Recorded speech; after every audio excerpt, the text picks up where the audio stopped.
Assalamualaikum warahmatullahi wabarakatuh.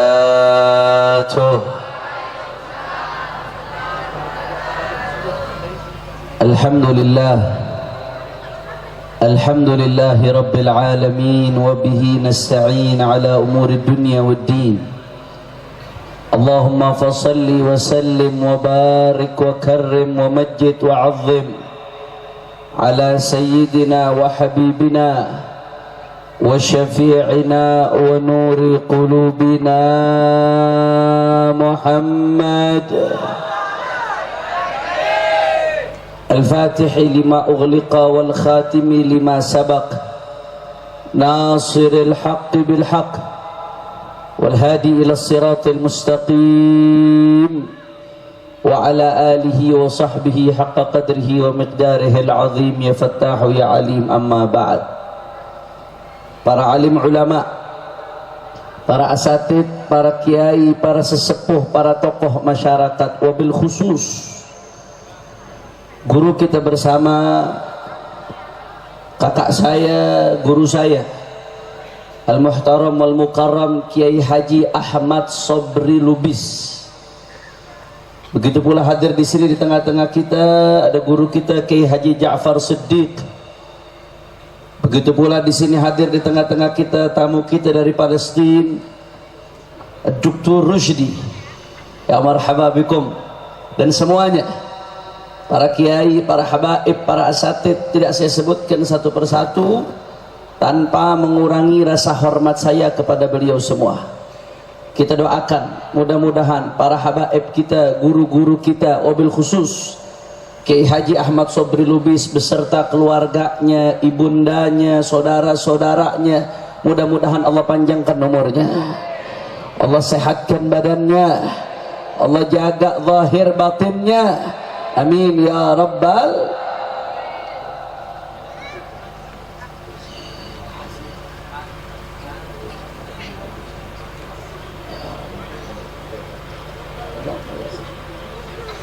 Dan salam penghormatan kepada segenap asatid, kepada segenap dewan guru dan pengurus Pondok Pesantren An-Nur yang berjuang mendidik para santri-santri bersama Kiai Haji Ahmad Sobri Lubis. Jazahumullah ahsanal jaza. Mudah-mudahan semua yang ikut andil di dalam mendidik mendapatkan ganjaran sebesar-besarnya dari Allah Subhanahu wa taala.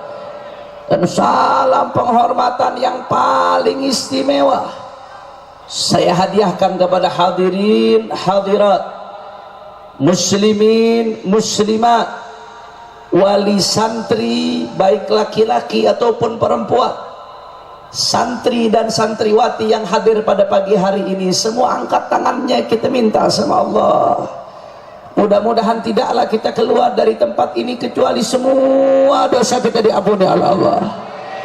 Yang sakit Allah angkat penyakitnya, Allah sehatkan badannya.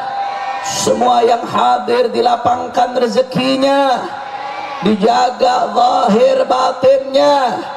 Mudah-mudahan santri dan santriwati Pondok Pesantren An-Nur Allah jadikan minal ulama'il amilin wa minad du'atil mukhlisin, amin ya rabbal. Sebelum saya lanjutkan, mari sama-sama kita bacakan Fatihah biniyati syifa, dengan niat kesembuhan untuk Ibu Tati, istri dari Al-Ustadz Ahmad Sobri Lubis. Begitu pula untuk Ibunda Profesor Nabilah Lubis dan semuanya keluarga kita yang sakit. Rabbin nas adhibil bas, ishfi anta syafi wa afi antal muafi, la shifa illa shifa'uk, ishfihim shifa'an tamman ajilan la yughadiru saqaman wala alama. Bisirril Fatihah. A'udzu billahi minasyaitonir rajim. Bismillahirrahmanirrahim.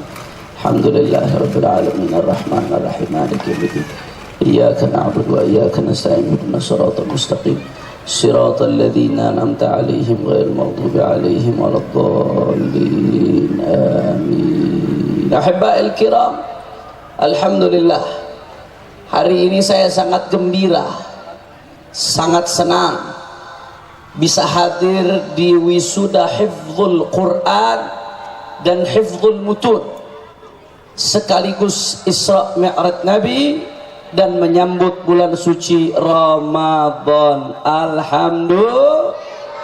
Saudara, kita gembira luar biasa kalau melihat santri-santri menghafal Al-Quran, saudara. Karena mereka yang menghafal Al-Quran adalah orang-orang yang Allah pilih menjadi bagian perwujudan janji Allah subhanahu wa ta'ala, inna nahnu nazzalna dzikra wa inna lahu lahafidhun. Allah janji, saudara, kami yang turunkan Al-Quran dan kami pula yang akan jaga Al-Quran, saudara. Ibadah Allah, Allah itu Maha Esa, Maha Tunggal, betul? Saya mau tanya, coba yang hadir jawab yang kompak, Allah tunggal atau berbilang? Jawab yang keras, Allah Esa atau berbilang? Tapi kok Allah pakai bahasa kami? Kalau disebutkan kami dalam bahasa Indonesia biasanya satu atau banyak? Banyak, saudara. Allah tunggal, Allah Esa. Tapi dalam ayat ini Allah pakai kata-kata kami, saudara. Dalam bahasa Arab dijawab, biasanya kalau ada satu zat tapi menggunakan kata-kata kami, yang pertama hadzal litta'zim, untuk menunjukkan kebesaran yang mengatakannya, saudara. Kalau Allah mengatakan kami, inna nahnu, kami, kata Allah, maka berarti itu menunjukkan kebesaran Allah subhanahu wa ta'ala. Sebagaimana dulu kata orang Arab, raja-raja kalau menyebut dirinya pada dirinya sendiri, tapi dia menyebut dengan kata-kata nahnu, kami, lita'zim wahdah, untuk mengagungkan satu, saudara. Maka begitu pula ketika Allah subhanahu wa ta'ala membahasakan dirinya dengan kata-kata kami, Allah pengen menunjukkan kebesarannya kepada hamba-hambanya. Alhamdulillah. Tapi yang menarik yang kedua, saudara, kata ulama ahli tafsir menyebutkan, ketika Allah subhanahu wa ta'ala menyebutkan dirinya dengan kata-kata kami, di situ ada isyarat, saudara. Apa isyaratnya? Isyaratnya Allah subhanahu wa ta'ala menjadikan hamba-hambanya sebab di dalam hal tersebut.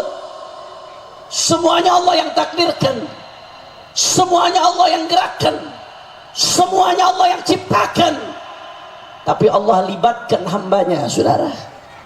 Allah jadikan hambanya sebab salah satu rangkaian terjadinya hal tersebut, saudara.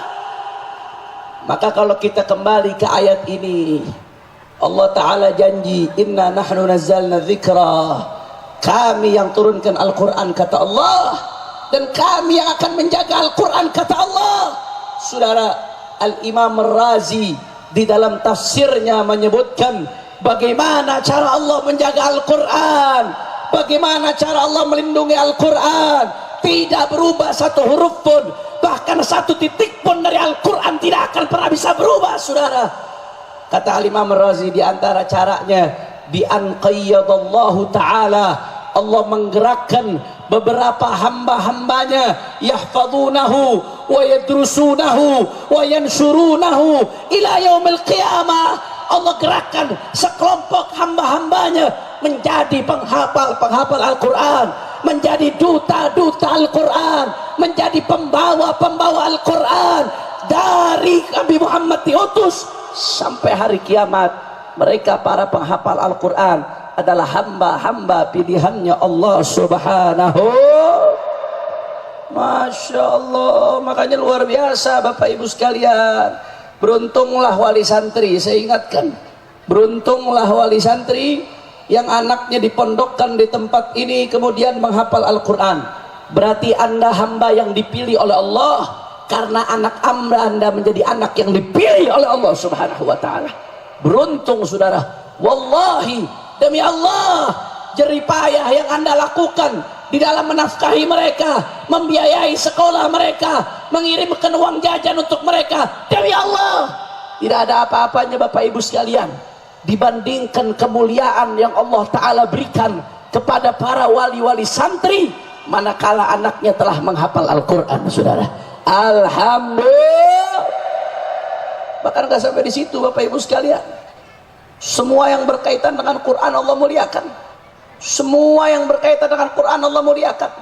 Jangankan manusia saudara, jangankan penghafal Al-Quran saudara, andai ada benda mati berkaitan dengan Quran dimuliakan oleh Allah Subhanahu wa ta'ala. Saya kasih contoh, waktu, tempat.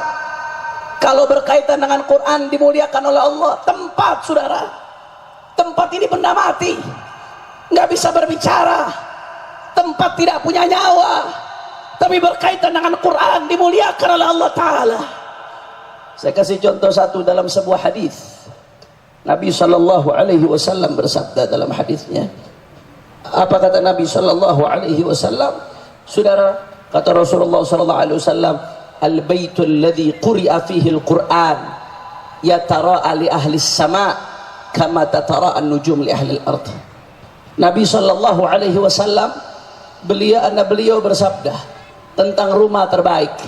Bagaimana itu rumah terbaik saudara? Apakah yang paling megah? Apakah yang paling mewah? Apakah yang paling besar? Apakah yang paling dahsyat? Tidak saudara. Nabi mengatakan al-baitul ladzi quri'a fihi al-Qur'an. Rumah terbaik itu rumah yang dibacakan di dalamnya Al-Quran. Rumah tersebut yatara li ahli sama kama tatara an-nujum li ahli al-ard.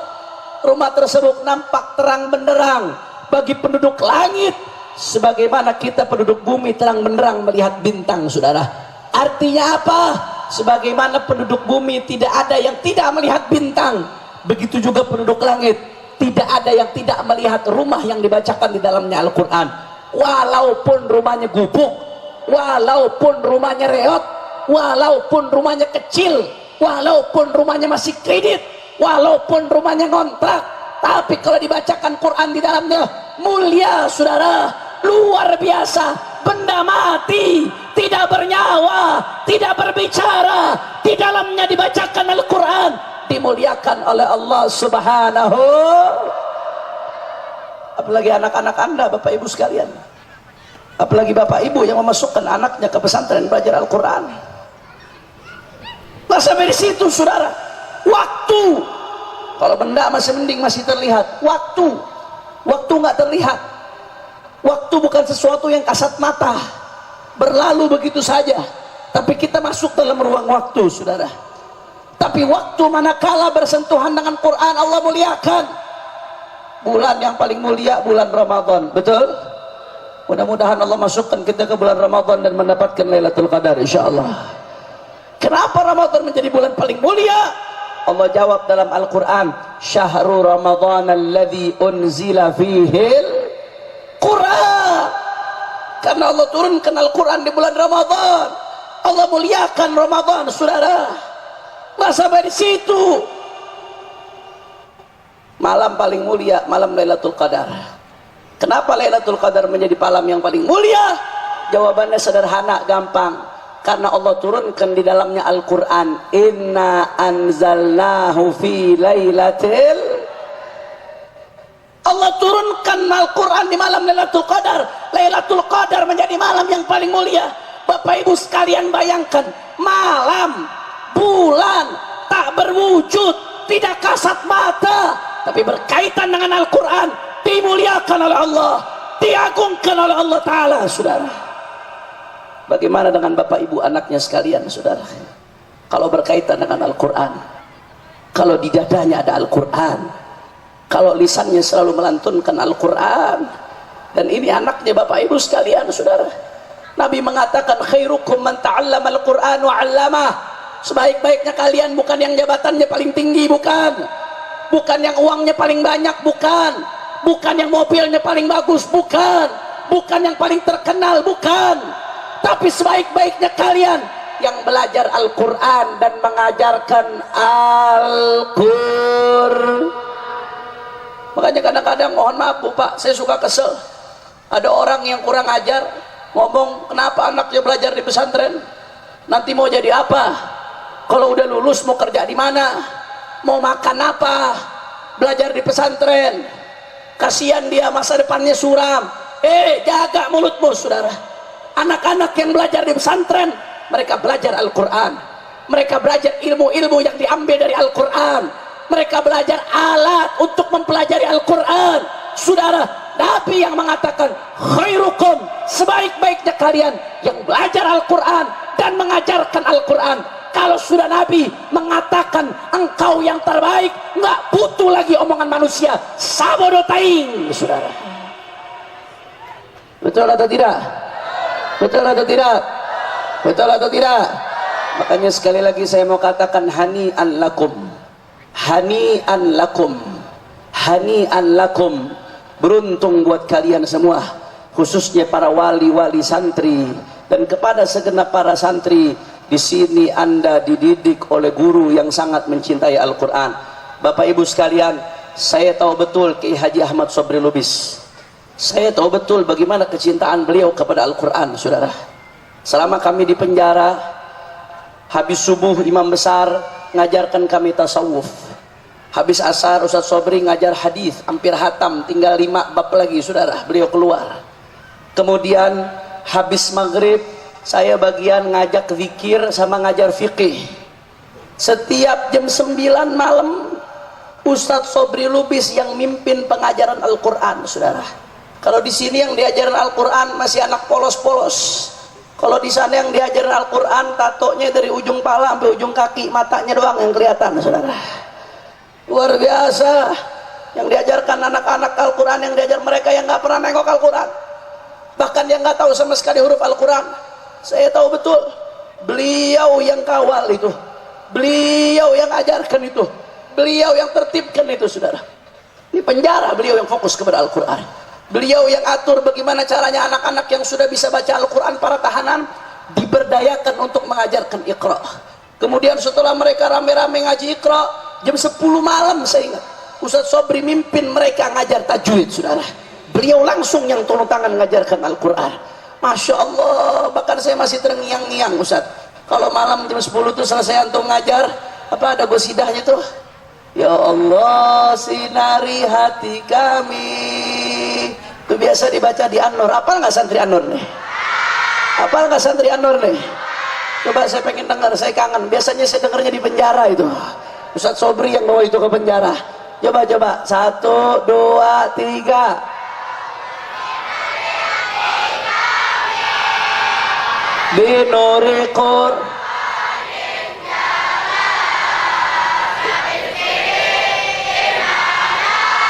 Allah.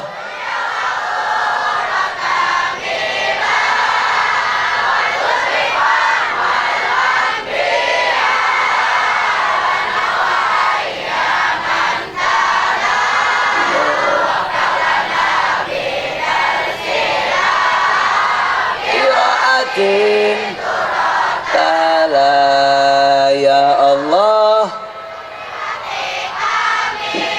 Bahasa Indonesianya Allah.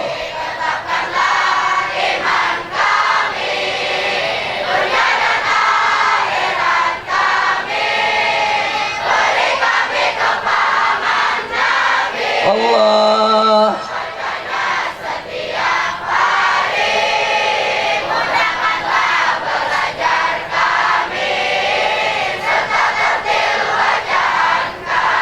Masya Allah, takbir, takbir. Itu saya dengar pertama kali di penjara itu saudara. Dan itu semua tahanan rutan Mabes Polri yang di blok narkoba yang ngaji Musa Sobri semuanya hafal qasidah itu saudara. Allahumma sholli ala Muhammad. Dengan telaten satu-satu beliau ajarkan Al-Quran, telaten luar biasa saudara. Bahkan saya ingat ada yang menarik, ada satu tahanan ya, dia orang tuanya mu'alaf tapi dianya nggak mu'alaf, umurnya masih muda, awal-awal 20 umurnya, vonisnya cukup berat 13 tahun karena anak narkoba nih vonisnya gede-gede luar biasa saudara.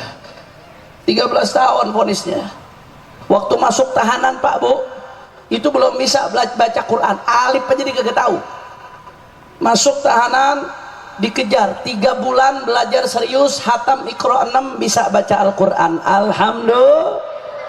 Begitu dia bisa baca Al-Quran, dia telepon ibunya, dia cari cara, dia telepon ibunya. Assalamualaikum Bu. Waalaikumsalam. Iya nak, apa kata anak ibu? Alhamdulillah. Alhamdulillah Bu, saya sekarang udah bisa baca Al-Quran Bu. Ibunya begitu dengar anaknya di penjara yang nggak bisa baca Quran, bisa baca Quran saudara. Apa kata ibunya? Ya Allah nah, alhamdulillah. Ibu girang, ibu senang kamu di penjara bisa baca Al-Quran. Kenapa nggak dari dulu aja kamu di penjara nah? Jadi kejadian ini biang keroknya Ustadz Sobri saudara. Gara-gara Ustadz Sobri anaknya ibu itu nangis, ibunya anak tersebut nangis, terharu. Bahkan gak lama setelah itu, kalau nggak salah seminggu 2 minggu setelah itu, ibunya meninggal dunia, anak tersebut saudara. Ibunya meninggal dunia, dan anaknya mengatakan, ibunya sebelum meninggal ngomong, anak, ibu meninggal udah tenang. Ibunya lagi sakit saat itu. Ibu meninggal udah tenang, kamu udah bisa baca Al-Quran saudara. Alhamdulillah, kita dapat guru yang cinta sama Al-Quran, betul-betul dari hati cinta sama Al-Quran, dari hati perhatian sama Al-Quran. Bukan hanya saat di luar mengajarkan Al-Quran, tapi di penjara, napi-napi, tahanan-tahanan, satu persatu saya lihat sendiri dengan mata kepala saya, beliau dengan tekun ajarkan Al-Quran saudara. Maka beruntung para bapak ibu sekalian yang hadir di sini, mendapatkan guru yang dari hatinya cinta sama Al-Quran. Dan insya Allah santri dan santriwati An-Nur mudah-mudahan semuanya jadi ahlil Quran, jadi ahlil Quran. Mudah-mudahan di akhirat bisa ngasih mahkota kepada orang tuanya. Amin ya Rabbal. Makanya hari ini yang hatam 30 juz berapa orang Ustaz? 3 orang. Insya Allah tahun depan 100 orang insya Allah. Amin. Amin. Amin ya Rabbal. Makanya santri-santri jangan malas, belajar yang serius, ngapalkan yang serius. Capek memang, letih memang, susah memang, tapi setelah itu manis saudara. As-sabru kas-sibri murrun fi madaqatihi walakin aqibatuhu ahla minal asali. Sabar itu pahit saudara, seperti as-sibir. Sabar itu pahit, akan tetapi ujungnya manis. Santri-santri dibangunkan jam 3 disuruh tahajud, disuruh lanjut menghafal, pagi menghafal lagi, setelah itu masuk kelas, siang malam belajar menghafal, belajar menghafal, capek, lelah, letih, tapi setelah itu manis saudara. Tapi setelah itu manis saudara. Manisnya di dunia dan di akhirat. Manis di dunia masih kecil, tapi manis di akhirat nanti Anda memakaikan mahkota kepada ayah ibu Anda, nggak terbayar dengan apapun Bu, demi Allah nggak terbayar dengan tanah yang akan diberikan anak Anda di dunia, itu kecil. Mobil diberikan anak Anda di dunia, itu kecil. Uang diberikan anak Anda di dunia, itu kecil. Tapi mahkota dipakaikan anak Anda di akhirat di hadapan Rasulullah, itu baru besar saudara. Itu baru dahsyat, itu baru luar biasa. Karenanya santrinya harus semangat, jangan pantang mundur saudara. Santrinya harus semangat, jangan retih, jangan lelah, maju terus. Dan orang tuanya juga harus semangat memberikan motivasi santri, mendorong. Karena kalau santri mau sukses juga harus faktor dari orang tuanya. Dan jangan lupa doakan terus anak-anak kita supaya menjadi ahlul Qur'an. Kira-kira sampai sini jelas atau tidak? Orang kompak jelas atau tidak? Orang kencang jelas atau tidak? Kalau begitu jawab yang kompak semuanya. Santri santriwati An-Nur siap menjadi ahlul Quran? Orang kompak siap menjadi ahlul Quran? Semuanya orang tua yang ikut mendukung pesantren juga bagian dari ahlul Quran. Semua siap menjadi ahlul Quran? Siap menjadi pejuang-pejuang Al-Quran? Siap menjadi pembela-pembela Al-Quran? Siap menjadi penjaga-penjaga Al-Quran? Siap terus bersama-sama Al-Quran? Semua angkat tangannya. Allahu Akbar, Allahu Akbar, Allahu Akbar. Sallu ala Nabi. Allahumma salli wa sallim wa barik. Dan yang lebih mengembirakan saya lagi saudara, hari ini bukan hanya wisuda hifdzul Quran, tapi juga wisuda hifdzul mutun. Alhamdulillah. Hifdzul mutun itu apa sih? Ibu-ibu banyak yang nanya, mutun itu apa beb? Mutun itu apa? Mutun itu bu adalah buku kitab-kitab ilmu yang sifatnya dasar untuk dihafalkan, pondasi-pondasi di setiap keilmuan. Makanya alhamdulillah hari ini dihafalkan mutun. Ada yang hafal Alfiyatu bin Malik, ada yang hafal Aqidatul Awam, ada yang hafal Jurumiyah, ada yang hafal Imriti, ada yang hafal macam-macam dihafalkan. Alhamdulillah, man hafizal mutun nalal funun. Kata ulama, siapa yang hafal mutun-mutun, buku-buku keilmuan, maka dia akan mendapatkan berbagai disiplin ilmu. Saudara, ilmunya bukan hanya di buku, tapi ilmunya ada di otaknya, ilmunya ada di hatinya. Saya jadi teringat saudara, cerita Sayyidina Imam Al-Ghazali alaihi rahmatullah. Imam Ghazali seorang ulama besar, hujjatul Islam. Sayyidina Imam Abi Hamid Muhammad bin Muhammad Al-Ghazali At-Tusi alaihi rahmatullah. Al-Imam Al-Ghazali, Bapak Ibu sekalian, beliau alim kabir, orang alim besar. Beliau mengembara menuntut ilmu dari kota ke kota, dari kota ke kota, terus keliling. Di mana ada ulama besar di zamannya, beliau datang, beliau belajar, didalami bidang yang dipelajari, sampai beliau jadi ahli dalam ilmu mantiq, ahli dalam ilmu kalam, ilmu akidah, ahli dalam ilmu fiqh, ahli dalam ilmu usul fiqh, ahli Imam Ghazali dalam berbagai disiplin ilmu. Saudara, ibadallah, beliau ini kalau mengembara melakukan perjalanan di mana-mana, beliau bawa kitab-kitabnya, beliau bawa kemana-mana, kitabnya banyak, dikumpulin hasil beliau belajar mudawwanat, hasil beliau belajar dari guru dicatat, dibawa sampai bertumpuk-tumpuk kitabnya, hasil beliau nyatat dari gurunya secara langsung. Saudara, akhirnya apa yang terjadi? Pada suatu saat Al-Imam Al-Ghazali di tengah-tengah jalan dirampok. Saudara, beliau dan barang-barang yang beliau bawa dirampok, barang-barang Imam Ghazali diambil semua barang-barangnya.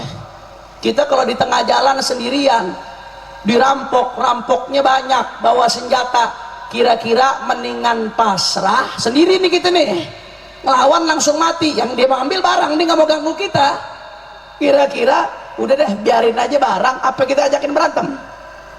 Nah, kalau sendirian sih kayaknya barang ambil dah, yang penting lu jangan colek-colek gue sendirian. Ente rampoknya banyak, bawa senjata. Imam Ghazali enggak.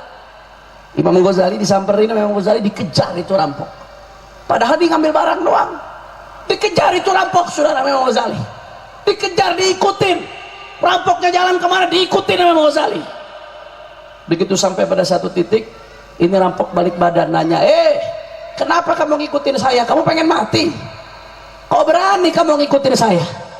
Kata Imam Ghazali, iya, barang saya yang lain silahkan kamu ambil. Kata Imam Ghazali, nggak apa-apa, barang saya yang lain, yang itu kuda saya kamu ambil, silahkan. Tapi yang ada di tas besar itu tolong jangan kamu ambil. Di situ nggak ada barang berharga, isinya cuma kitab doang. Kenapa emangnya kamu kejar? Soalnya itu catatan saya belajar sama guru saya. Kalau itu catatan diambil, ilmu saya hilang, kata Imam Ghazali. Sehingga saya kejar, walaupun saya harus mati saya kejar dah. Yang penting buku saya bisa balik. Yang lain kamu mau ambil silahkan, tapi buku saya tolong kembalikan. Anda tahu saudara, yang namanya hikmah, kata-kata hikmah itu dari manapun kata-kata hikmah itu ada, ambil. Al-hikmah dhalatul mu'min. Hikmah itu dari manapun keluarnya ambil, walaupun keluarnya dari mulut anjing sekalipun, saudara. Itu rampok dengar omongan Imam Ghazali yang ngejar-ngejar hampir mati untuk ngambil kitabnya. Apa kata rampok tadi, saudara? Oh, kamu katanya orang alim, masa kitabnya saya ambil, ilmu kamu ikut hilang? Berarti yang alim bukan kamu, yang alim kitab kamu, kata rampok tadi, saudara. Itu kata Imam Ghazali. Ini orang rampok, tapi kata-kata rampok tadi menampar saya, kata Imam Ghazali. Kata-kata rampok tadi mencambuk saya, kata-kata rampok tadi menggebuk saya. Omongan rampok itu benar. Yang alim bukan saya, tapi yang alim kitab saya. Selama ilmu saya di kitab, belum dihafal di kepala, belum dihafal di dada, berarti saya nggak punya ilmu. Begitu kitabnya hilang, ilmunya hilang. Mulai detik ini, kata Imam Ghazali, tidak ada satu ilmu pun kecuali saya hafal, saudara. Akhirnya dari situ Imam Ghazali menghafal semua kitab yang beliau punya, menghafal semua ilmu yang beliau pelajari, sampai pada akhirnya beliau mengatakan, saudara, apa kata Imam Ghazali? Andai semua kitab saya dirampok, maka nggak apa-apa, ambil saja, saya bisa tulis lagi karena semuanya di dada dan di kepala saya, saudara. Al ilmu fis sudur, la fis sutur. Ilmu itu di dada, ilmu itu di kepala, bukan yang ada di kitab saja. Kitab hanya panduan, kitab hanya tangga untuk kita belajar, tapi ilmu yang betul-betul ilmu yang ada di kepalamu, yang kau bisa hadirkan kapanpun, yang kau bisa hadirkan dimanapun. Bapak ibu sekalian, itu tujuan menghafal mutun. Bapak ibu sekalian, jangan dianggap remeh. Menghafal mutun jangan dianggap remeh. Orang yang menghafal mutun, maka ilmunya ada di dadanya, ilmunya ada di kepalanya, saudara.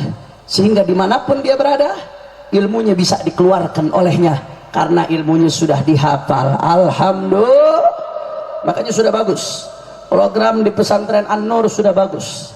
Saya jadi teringat omongan guru saya, Al-Habib Guresh, Syekh Al-Habib Guresh Baharun dari Kuningan, Jawa Barat. Al-Habib Guresh bin Qasim Baharun, saudara. Beliau sama di asidku tuh, di pesantrennya ada program tahfidz Quran, tapi ada program baca kitab juga. Kenapa saya tanya, Habib, kenapa kok antum gabungkan dua ini? Kenapa demikian, Habib? Tahfidz Qurannya 3 tahun, setelah itu fokus 3 tahun belajar kitab untuk persiapan ke jenjang yang lebih tinggi. Kenapa kok demikian, Habib? Iya, kata Habib Gures, saya lihat ini, kata beliau, berdasarkan pengamatan beliau, di Indonesia kebanyakan orang yang alim, ahli kitab, nggak hafal Quran. Itu banyak tuh ahli kitab hebat, Fathul Mu'innya hebat, Fathul Wahabnya hebat, Fathul Qoribnya hebat, Minhajut Thalibinnya, Syarah Mahallinya hebat, luar biasa, balaghahnya, manteknya, usul fikihnya hebat, tapi banyakan nggak hafal Quran, saudara. Yang ahli kitab kebanyakan nggak hafal Quran. Sebaliknya, yang hafal Quran kebanyakan nggak ahli kitab. Begitu ngapal Quran, ya udah belajar qiraat, jadi imam, selesai. Jadi guru Quran, selesai. Padahal Al-Quran nggak sampai di situ. Kalau mau mendalami Al-Quran, mesti belajar semua ilmu alatnya, mesti belajar semua ilmu syariatnya. Tapi sayang, kata beliau, di Indonesia ini yang hafal Quran kebanyakan nggak ahli kitab, saudara. Fokus di Quran saja. Padahal kalau di Timur Tengah, umumnya yang namanya ulama itu hafal Quran, ahli ilmu syariat. Sebaliknya, ahli ilmu syariat hafal Quran, saudara. Karenanya mereka yang menghafal Quran, jangan merasa puas, jangan merasa cukup. Itu Anda baru permulaan. Anda dikasih oleh Allah kunci dari segala ilmu. Dalami lautan tersebut, saudara. Tenggelam di dalam lautan Al-Quran dengan mempelajari ilmu-ilmu yang berkaitan dengan Al-Quran, yang sampai akhir hayat kamu belajarnya nggak akan pernah selesai, saudara. Begitu pula sebaliknya, yang belajar kitab, jangan merasa cukup puas karena kau belum menghafal kitabullah subhanahu wa ta'ala. Saudara, jadilah ahlul Quran yang ahli ilmu, dan ahli ilmu yang ahlul Qur'an. Dan saya melihat adanya wisuda hifdzul mutun sekaligus wisuda Quran di tempat ini. Saya berharap mudah-mudahan dari An-Nur ini akan tercetak ulama-ulama hafal Quran dan ahli ilmu syariat, saudara. Amin ya Allah, amin ya Allah, ya Rabbal Alamin. Yang ketiga, yang terakhir sebagai penutup, karena sudah siang saudara, sudah masuk waktu zuhur yang terakhir sebagai penutup ibadah Allah. Saudara, alhamdulillah di sini kita ada Dr. Rusdi. Beliau tamu mulia kita dari Gaza, Palestina. Alhamdulillah.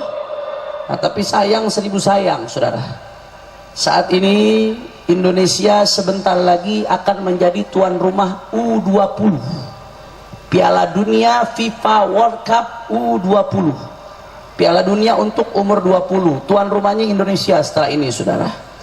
Saya nggak mau ngurus bolanya, saya nggak tahu pemain-pemainnya, bukan urusan saya. Tapi yang saya tahu, yang saya dengar, yang sangat-sangat menyakitkan, sangat-sangat miris, di antara peserta Piala Dunia U20 adalah timnas Israel. Saya mau tanya, jawab yang kompak. Israel sang penjajah, Palestina sang penjahat, jawab yang kompak. Itu kawan atau lawan? Orang keras, kawan atau lawan? Teman atau musuh? Teman atau musuh? Kalau begitu, kalau mau datang bertanding di Indonesia, terima atau tolak? Orang keras, terima atau tolak? Terima atau tolak? Masya Allah, saudara, saya tahu yang menentukan pesertanya memang FIFA. Saya tahu saudara, saya tahu pesertanya itu ya berdasarkan kualifikasi, yang menang yang lolos jadi peserta. Saya tahu saudara, akan tetapi yang pertama, satu, ini Indonesia punya aturan saudara. Apa aturan di Indonesia? Kita punya konstitusi, kita punya undang-undang dasar 1945 yang dengan tegas di pembukaannya menyatakan bahwasanya penjaga kemerdekaan adalah hak segala bangsa, dan oleh karena itu penjajahan di atas dunia harus dihapus. Artinya apa saudara? Segala bentuk penjajahan adalah musuh Indonesia saudara. Segala bentuk penjajahan tidak boleh diterima di Indonesia, termasuk penjajahan Israel. Karenanya saudara, sikap Indonesia dari awal merdeka sampai sekarang berdasarkan amanat konstitusi, sikap Indonesia sampai kapanpun akan terus mendukung Palestina dan akan terus melawan penjajahan Israel. Karenanya kalau Indonesia konstitusinya mengamanati untuk melawan penjajahan, lantas timnas penjajah kita jamu di Indonesia, artinya kau lebih tunduk kepada FIFA, tapi kau khianat kepada Undang-Undang Dasar 45, khianat kepada Indonesia, khianat kepada bangsa, khianat kepada umat Islam di dunia saudara. Takbir, takbir, takbir. Itu yang pertama. Yang kedua saudara, kita ini Indonesia nggak ngakuin ada negara Israel saudara. Nggak, bagi kita negara Israel itu nggak ada, itu penjajah, itu perampok, itu ngambil tanah orang saudara. Nggak ada kita Indonesia yang kita akuin negara Palestina. Kedutaan besar di Indonesia nggak ada, itu kedutaan besar Palestina. Nggak ada negara Israel saudara, nggak ada. Itu penjajah saudara, kita nggak akuin ada negara Israel itu saudara. Nah kalau dia timnasnya main di Indonesia, disambut, difasilitasi, berarti sama saja kita ngakui adanya negara Israel saudara. Kalau ngakui keberadaan negara Israel, sama saja mengkhianati rakyat Palestina. Saya mau tanya, kira-kira kita kalau Indonesia ngakui negara Israel, ridho atau tidak? Ridho atau tidak? Rela atau tidak? Rela atau tidak? Makanya saudara, saya ingatkan pejabat negara Republik Indonesia, saya ingatkan pemerintah Republik Indonesia, kewajiban Anda patuh kepada konstitusi, bukan patuh kepada FIFA saudara. Kewajiban Anda patuh kepada konstitusi, bukan patuh kepada FIFA. Konstitusi secara langsung atau tidak langsung mengamanati kita untuk menolak Israel. Nggak peduli sama FIFA, saborutain, nggak ada urusan sama FIFA. Harga mati timnas Israel tidak boleh main di Indonesia saudara. Setuju? Setuju? Makanya saya mau tanya, jawab yang kompak. Kira-kira kalau timnas Israel main di Indonesia, kira-kira biarkan atau tolak? Kurang keras, kurang semangat, biarkan atau tolak? Kurang kencang, biarkan atau tolak? Biarkan atau tolak? Ridho atau tidak? Rela atau tidak? Rela atau tidak? Takbir.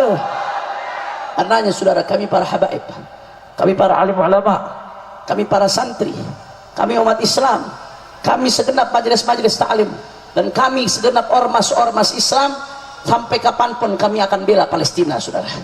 Sampai kapanpun kami akan perjuangkan Al-Quds, sampai kapanpun kami akan perjuangkan Masjid Al-Aqsa. Gak peduli saudara, gak peduli mau lawannya Amerika kek, mau lawannya Israel kek, mau lawannya Eropa kek, gak peduli saudara, mau lawannya planet Mars sekalipun, mau alien lagi turun, gak ada urusan saudara. Kaki jadi kepala, kepala jadi kaki, mati bersimpah darah. Umat Islam tidak boleh mundur di dalam memperjuangkan Masjidil Aqsa saudara. Takbir, takbir, takbir. Sallu ala nabi. Makanya terakhir sama-sama kita baca sholawat, kita baca sholawat sama-sama, kita baca doa terakhir. Mudah-mudahan berkat sholawat yang punya hajat Allah kabul hajatnya, yang sakit Allah angkat penyakitnya, Allah sehatkan badannya, semua yang hadir dilapangkan rezekinya, dijaga zahir batinnya, amin ya rabbal. Ayo sama-sama semuanya, sama-sama kita baca Allahumma arhamna bil Quran. Mudah-mudahan Allah berikan kita rahmat dengan Al-Quran, dan mudah-mudahan Ramadan ini kita betul-betul bisa menghatamkan Al-Quran, bisa menikmati bacaan Al-Quran, bisa mendapatkan Lailatul Qadar. Ini saya doa dapat Lailatul Qadar, yang amin dikit pada nggak mau Lailatul Qadar deh. Bisa mendapatkan Lailatul Qadar, bisa mendapatkan Lailatul Qadar, dibebaskan dari api neraka, amin ya rabbal. Sama-sama semuanya, sama-sama semuanya, sama-sama. Allahumma arhamna waj'alhu lana imama wa nura wa huda wa rahmah. Allahumma dzakkirna minhu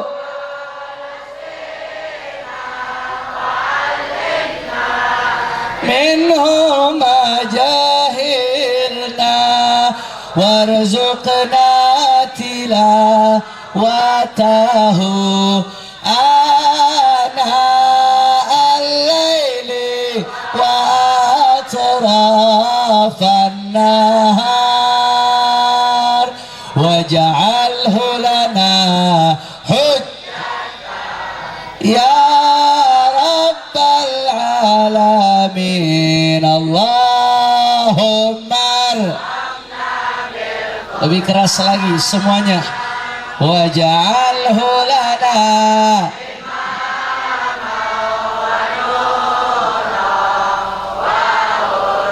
ya Allah. Allahumma dzakkirna ya Rabb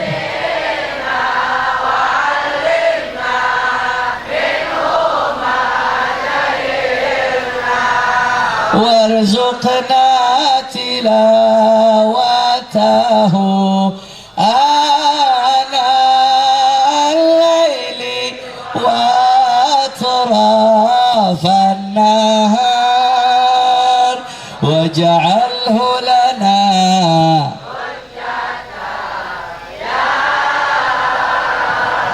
alamin.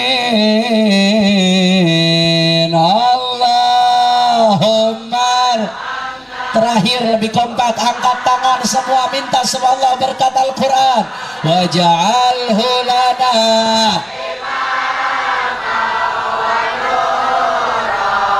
wa huda wa rahmah.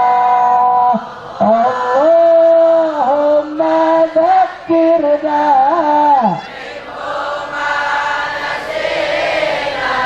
wa'allimna minhu ma jahilna warzuqna tilawatahu ana Ya Allah. Waj'alhu lana hujjatan ya rabbal alamin. Allahumma shalli ala Muhammad. Terakhir sama-sama kita baca Fatihah untuk pewakaf pesantren ini dan pendiri pesantren ini bersama guru kita Kiai Ahmad Sabirul Lubisi, itu ayah beliau almarhum wal maghfurlah Al-Haj Burhanuddin. Begitu pula saya minta kerelaannya bacakan Fatihah buat ayah saya yang juga dulu beberapa kali saya sempat antarkan kemari, Al-Walid Abdurrahman Umar Al-Attas, wa walidina wa walidikum wa amwatina wa amwatikum wa amwatil muslimin al-jami' an Allah yataghashshahum birrahmah wal maghfirah wa yadkhiluhumul jannata birahmatih wa ila hadratin Nabi Muhammad sallallahu alaihi wasallam bisirril Fatihah. A'udzu billahi minasyaitonir rajim. Bismillahirrahmanirrahim. Alhamdulillahirabbil alamin arrahmanir rahim maliki yaumiddin. Iyyaka na'budu wa iyyaka nasta'in ihdinas siratal mustaqim. Siratal ladzina an'amta 'alaihim ghairil maghdubi 'alaihim waladdallin. Amin. Ini saja yang saya sampaikan. Mudah-mudahan yang sedikit ini bisa bermanfaat. Mohon maaf kalau ada salah-salah kata. Mohon maaf kalau ada yang kurang berkenan, dan mohon maaf atas keterlambatan saya. Hadani Allah wa iyyakum ila siratal mustaqim. Mudah-mudahan hari ini kita kumpul di dunia di pesantren An-Nur, mudah-mudahan besok di akhirat kita kumpul di surga insyaallah bersama baginda Rasulullah sallallahu alaihi wasallam. Hadani Allah wa iyyakum ila siratal mustaqim. Subhanakallahumma wa bihamdika asyhadu an la ilaha illa anta astaghfiruka wa atubu ilaik. Wassalamualaikum warahmatullahi wabarakatuh.